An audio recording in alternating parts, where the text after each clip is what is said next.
It's time for Let's Get Real with your host from Bob Richards and Associates, Bob Richards. Well, hello, Mr. Bob Richards. Hello, Michael. Good afternoon to you. And good afternoon to you. Thank you. Once again, we're in our new studio. Yes, sir. On the SS Let's Get Real yacht. Nice. Cruising on down to Catalina. Yep. And it's hard to find us that way. It is. It is. Well, it could be Catalina dressing. Yeah. We say Catalina. There's a lot of different Catalinas. Oh, we hit some waves. Yeah. Okay. Let me make sure I'm doing the same thing as you. Oh, I understand we've got another great show for everyone today. I think so. This is about neighborhood due diligence. Do I really want to live in this neighborhood? What should I look for when I'm buying a new home? How do I do my due diligence? Yeah, in the purchase contract, folks, there is a section that is the due diligence section. And in that section, it allows you as a buyer to do some things that would be of benefit. And let's get real. We want to make sure we get things done correctly, or else we will maybe have a very sorrowful post-closing experience. So we're like, why did I buy here? Why did I buy this house? Yeah. What was I thinking? And so this allows us, allows the buyer to be able to do some inspection of the home.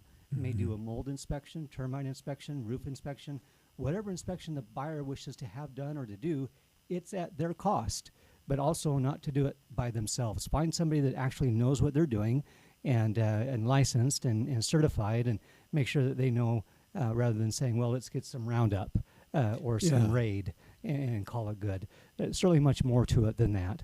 But anyway, so that disclosure is part of the house disclosure. Then you have other disclosures that you need to look at. Other disclosures would include, is there an HOA, homeowners association? If there is, what's covered? Am I getting pickleball court and pool and clubhouse, or am I getting just my front yard mowed? Those kind of things help to understand, hey, what else do I need to budget for besides these HOA fees and my mortgage payment that I may need to pay for every month that I wasn't expecting to, or thought that the HOA would cover all of that because it's $200 a month, and all it covers is the front yard. And so there's definitely some interest there for every buyer to understand a little bit more about that part. Okay, if I go on? Oh, yes, please. Okay, all right, please sounds continue. Good. Thank you. So if there's something that creates an issue, let's just say, okay, there's a zoning law in place by some sort of a city, Santa Clara, Ivan, St. George, Washington, Hurricane, wherever. Those codes are in place for the type of home that can be built on a kind of zoning that's in the area for a certain product to be built on that particular property. So you can't necessarily go in and find two residential lots and put a fourplex on it. City says, no, you can't file a building permit for that. Mm-hmm. But if you wanted to buy each lot separately, or however many lots you want to buy, those are separate transactions, but I would say the same due diligence, if that makes sense, Michael. Yeah. Because it's right next door to each other within the same subdivision. Now, the other thing is CC&Rs, covenants, conditions, and restrictions.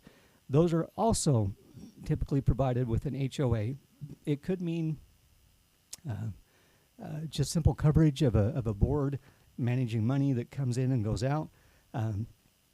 And they're kind of the Gestapo police, which I hate.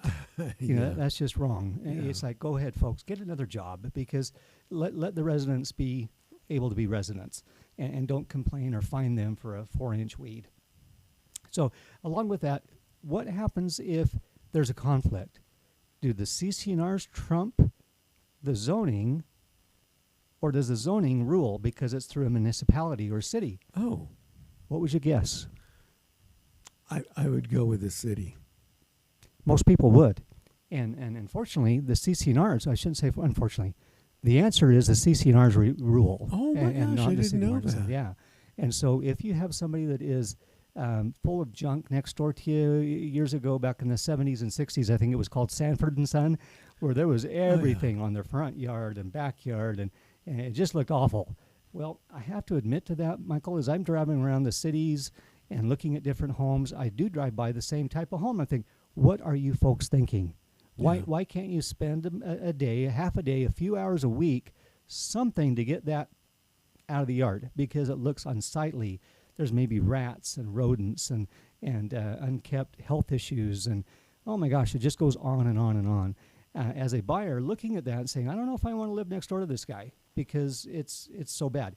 You can call the the code enforcement part or department of that particular city and say, hey, what can you do for me? What is there things that are illegal right now at my neighbor's house that can be corrected by the city? And that would typically be Michael where there's no CC&Rs. And so this was just built as a normal neighborhood back in the 50s, 60s, 70s, whatever. And the CC&Rs were like, what are those? Yeah, and what do we do with those, and how do we write them up? What do they need to say?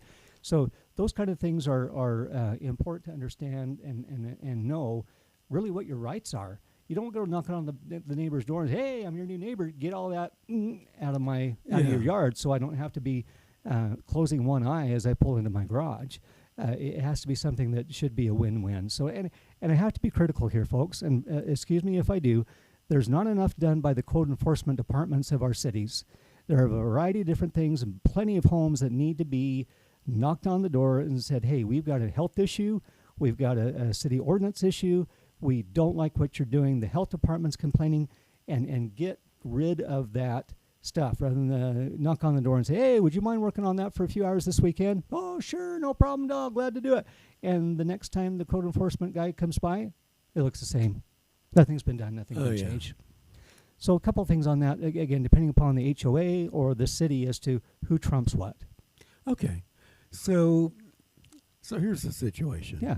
So let's say, well, first of all, I want to ask, as a new home buyer, could I go and talk to some of the neighbors around the home and say, hi, I'm thinking about buying this house. What do you think about this neighbor? That sounds really bad, though, doesn't it? No, I mean, not at all. do the realtor do that? For example, like maybe there's a guy who has a chronic activity of parking his giant truck and boat, not on the street, but behind my garage and my driveway, preventing me to get in and out of my garage because this guy's truck and boat is there. And, I mean, what do I do about that? Who do I talk to if he's like, yeah, I'll move it in a minute, and 3 hours later it's still there? Yeah, or he's moved it 6 to 12 inches. Yeah. I moved it for you. Or, or the neighbor goes, oh, yeah, that's Dave. He always parks his boat there. He's a nice guy. Just leave him alone. Sure. No. Just as nice of a guy he is, it's just wrong. You still can't do that. Yeah. So you go to the HOA if there is one first, and ask to file a complaint. How do they require you to submit that complaint? Take a couple of pictures, turn it into the board of the HOA, and in their next board meeting, they'll address it and either fine the guy after giving him a few days to correct it, or if he has corrected it, great, it's put away. But if it's just for a weekend and he does it all over again, the HOA steps in immediately and places a rather healthy fine on him because they understand that he's not going to be compliant. Yeah. It's just not going to happen. And I will say this, Michael, before you buy a property or for anybody buying a property, go knock some doors. Really? Absolutely. Ask them, hey, have you enjoyed it here? What's been something that's you've really, anything, what's made this neighborhood the best for you? What don't you like? Ask them, hey, what don't you like about living here? Well, I hate the wind. Yeah, okay, well, understandable. Or I can smell the landfill. Oh, yeah, okay, that's understandable. So anything of that nature, yes, definitely, because you're paying hundreds and hundreds of thousands of dollars for a home that you don't want to get stuck with or never had the ability to sell and make a profit. That's just not, I guess you can if you want to, if you have a lot of money under the bed, but typically for all of us, we want to find something that we can make money on it, feel comfortable with it, have our children be able to go out and play and not have to worry about them. And that kind of segues into the next item here. But Michael, could we talk a little bit about a new listing that I've got? Oh, I would love. Let's take a look at this new listing. Yeah. I'm just going to fire this thing up right here. Mirror and on the wall. Let's see what happens. Look, there we are, and there's the new listing. Fade out here. So, okay, Michael, I've got a vacation rental here that is available for sale. It is something that you see there, 4 bedrooms, 2.5 bathrooms. It is with a 1-car garage, obviously. Main level and upstairs. The master is on the main floor. That's awesome. Other 3 bedrooms are obviously upstairs. Yeah. It has this deck out in front to it as well, so people can enjoy some outdoors, get some rays, get some sun, get some looks out towards Red Mountain, towards Fish Rock and the Ledges Golf Course. Next photo that we have here, just as some insides, I just want to kind of wet people's whistle. All of the furniture in this place is included. So it's a turnkey vacation rental is what we call it. So if you were to come down and use it, bring your suitcase and your toothbrush. Everything else is there. Towels, washcloths, soap, conditioner, all of the other bells and whistles that you would expect walking into a nice vacation rental. Here's one that is. Granite countertops in the kitchen. Kitchen's really well laid out. It doesn't have wasted space. And so let's go on to the next photo, excuse me. And it's got a little corner pantry. There's Keurigs, there's coffee pots, there's colanders, there's Tupperware bowls. All the other things that people would want to have are included in behind those drawers of the kitchen. Next photo that we see is from the upstairs deck looking out.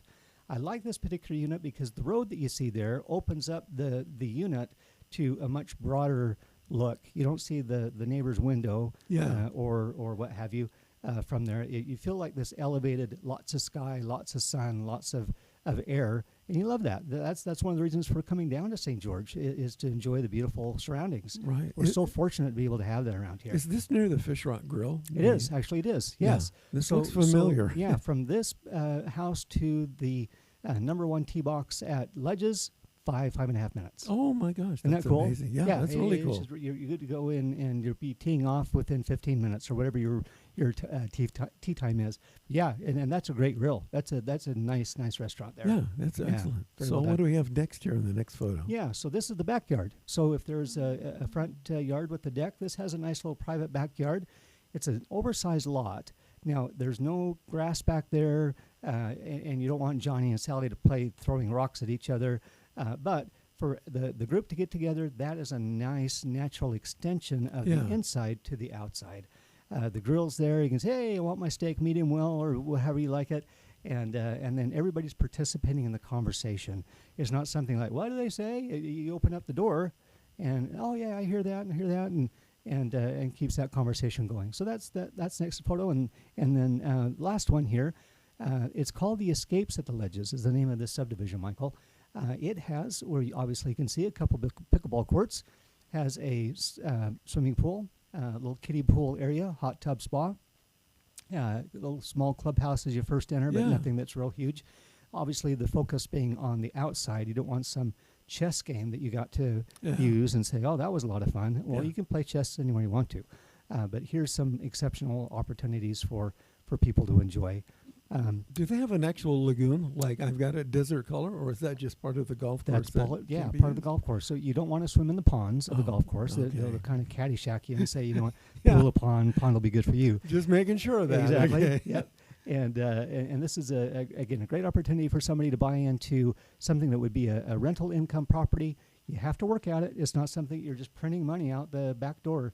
It's a business, and so you need to make sure that you're up on things, as well as knowing the rules, the benefits of what the home should have, what things that will make it stand out more for guests to book more, and maybe some weaknesses that are there that unfortunately you're buying into, and somebody didn't tell you, hey, you need to have these many beds and heads to really maximize your income.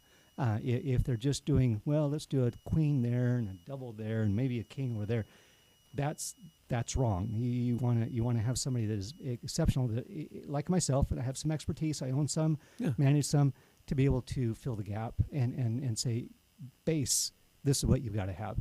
Best, here's what you got to have. So, if someone is interested in that listing, and they would actually like to buy it from you, Mr. Bob Richards, how do they get a hold of you? Thanks, Michael. So this is priced at $595 up at the Ledges in the Escape subdivision. You can reach me, folks, at 435-703-8824. You can call me. You can text me on that same number. Again, 435-703-UTAH. Bob@buyutah.com is my email address, and buyutah.com is my website address. And Michael, I just started my 35th year, so if you can imagine 35 almost, well, probably the internet wasn't quite there, about 32 of the 35 years with that buyutah.com domain name. we get thousands of inquiries. So great for a buyer, obviously great for a seller in getting their property marketed to as massive amount of people as possible, as well as target markets that we do on an individual basis. I also want to remind everybody that your podcast, Let's Get Real, is also available not only on YouTube and not only on every other podcast channel in the world, but also on your website. So if someone would like to go back and see some of the archives of the previous podcasts, which may help to answer some real estate questions, they can also go to your website, buyutah.com. Thank you. Under the About Us tab, just click that and you'll see it says podcasts. Click on those and you can watch whatever you would like. It's a beautiful thing. It is a beautiful thing.